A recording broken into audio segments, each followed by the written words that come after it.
ये पैगाम है भारत के हर कंटेंट क्रिएटर के नाम। जय भीम जय भीम। के बारे में तो पूरा देश जान गया है। जो बची खुशी आज कभी पूरी हो जाएगी, प्रकरण नहीं है। एक बच्चा जो अपने परिवार का अकेला लड़का, रात में जो मुझे परिवार द्वारा बताया गया, उसका कुछ लोग जो ट्रैक्टर लेके खड़े थे उनसे विवाद हुआ। विवाद के बाद क्योंकि अनुसूचित जाति चमार जाति का बच्चा था तो ये उनसे देखा नहीं गया, उन्होंने उसके बाद मारपीट की और मारपीट इतनी की कि वो किसी रोड जैसी चीज से उसको मारा जिससे वो उसकी डेथ। फिर उसके बाद ट्रैक्टर से उसको कुचला गया और ट्रैक्टर वाले जिनके पास ट्रैक्टर था वो वहां से भाग गए। गांव के कुछ लोगों ने सूचना दी कि भाई आपके बच्चे की दुर्घटना में मौत हो गई है। परिवार ने इस बात को मान लिया, लेकिन सुबह तक धीरे धीरे, क्योंकि कोई भी घटना छिपती नहीं, कुछ लोगों ने देखा होगा, धीरे धीरे बात पता चली कि कुछ लोगों ने द्वारा उनके साथ मारपीट करके उसकी हत्या की गई। परिवार के लोग मुकदमा लिखाने गए, मुकदमा नहीं लिखा गया। शाम तक पोस्टमार्टम हुआ। पुलिस ने ऐसा रोल अदा किया, कहीं इतनी बड़ी घटना हुई, किसी की जान चली गई, मुकदमा लिखने के बजाय पुलिस चैन से बैठी रही। और दिन दिन में प्लान हुआ कि किस तरह से आरोपियों को बचाया जाए और निर्दोष लोगों को, या स्पेशली वो लोग जो आवाज उठा रहे हैं उनकी आवाज दबाई जाए। और ये पहले से होता है, आज पहले मामला नहीं है।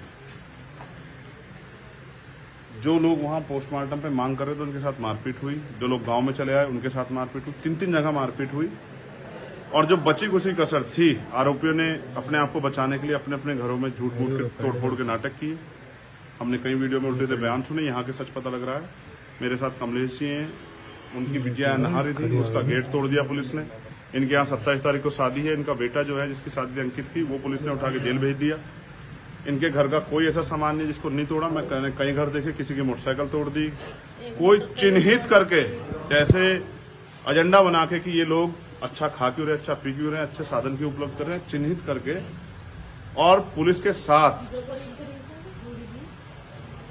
गांव के ही जो है ताकतवर अपराधी किस्म के लोग साथ थे। गांव वालों ने बताया वो उनको पहचानते भी हैं। उन पे कार्रवाई करने के बजाय 4 FIR दर्ज करके सैकड़ों दलित समाज के लोगों पर मुकदमा दर्ज करा गया। ये इस बात का स्पष्टीकरण है कि किस तरह से यहाँ दलितों का दमन हुआ और पलायन जैसी स्थिति यहाँ बनी हुई है। ये बड़ा सोचने का विषय है। मैं आज आया हूँ, लोगों से मिल रहा हूँ। महिलाओं को पीटा गया है, उनको गलत तरह से छुआ गया है, उनको तमाम तरह की उनके साथ अपमानित व्यवहार किया गया। पुलिस और गुंडे इसमें मिले हुए थे। उन पर कार्रवाई करने के बजाय इन लोगों को भी उल्टी कार्रवाई की। 17 लोग जेल में हैं। बहुत सारे पुलिस से एक बड़ी गलती हुई इस आरोपियों को बचाने के चक्कर में कि जो लोग यहाँ थे भी नहीं उनके भी नाम मुकदमे में डाल दिए, सिर्फ वोटर लिस्ट चेक करके।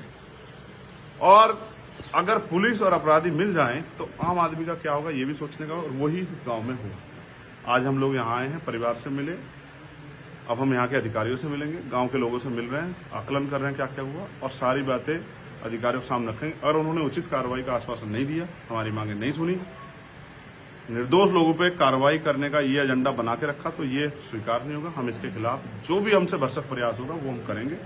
और इन परिवारों को तब तक हम लोग जो हैं इस लड़ाई को लड़ेंगे जब तक इनको न्याय नहीं मिलेगा। देखिए, जिस तरह से कल कुछ अखबारों में लिखा भी गया है कि पुलिस का कहना है कि चुनावी रंजिश और चुनावी रंजिश के चलते ही इतना बड़ा बवाल हुआ गाँव में। कौन चुनावी रंजिश रखेगा बताइए? वो लोग जो सुबह उठ के काम पे जाते हैं, जिनके घर में खाने को भी वो नहीं है, जो यहाँ से पलायन करके वो चुनावी रंजिश रखेंगे? ये ताकतवर लोग काम है। इस लोकतंत्र में हमारे लोगों की हैसियत क्या है कि वो कुछ कर लें? वो तो वोटर हैं और वो वोट से भी डर जाएं, इसलिए सारा षड्यंत्र है कि वो अपने आप को इंसान समझना बंद कर दे। कोई बच्ची एक इस गांव में दिखाओ जिसको नहीं पीटा गया। कौन अपनी बहन बेटियों को पिटवाता है? ये सारा क्या ये हमारी किस्मत में लिखा है? इस अन्याय को स्वीकार हम लोग नहीं करेंगे। और पुलिस ने कार्रवाई नहीं करी तो जो आक्रोश आज पूरे देश में इस घटना की वजह से हुआ है, उसका जवाब यहाँ की पुलिस को, प्रशासन को, और जो मिली भगत है पुलिस प्रशासन की और सरकार के लोगों की, जिसके कारण अंजाम दिया गया, उसका खामियाजा भुगतना पड़ेगा।